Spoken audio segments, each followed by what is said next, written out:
Well, it's now been several months since vaccine mandates went into effect at a lot of businesses and cities across the country and organizations. Some predicted that that would lead to staffing shortages because of people refusing to get the vaccine and then quitting, especially within the military and at hospitals. But did those mass resignations ever actually materialize? Team 12's Michael Dowden is verifying it for us tonight.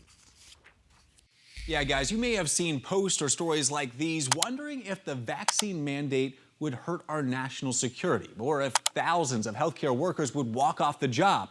Now, to verify, here are our sources. First is the armed forces from the Army, Navy, Air Force, and Marines, and major Arizona healthcare providers.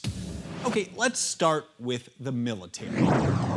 Statements like this one from Missouri Republican Congressman Billy Long warned that 30% of the armed forces could be dishonorably discharged for refusing to follow the vaccine mandate.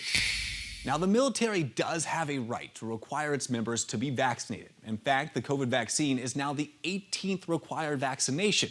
But the reality is that almost all military members obeyed the order.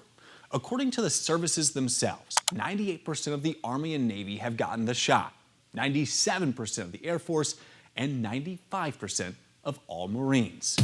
So what about our medical professionals? Well, at least here in Arizona, mass walkouts was far from the case. Banner, Honor Health, and Children's Hospital say at least 99% of their employees complied with the mandate. For Valleywise Health, they say less than 10 employees quit.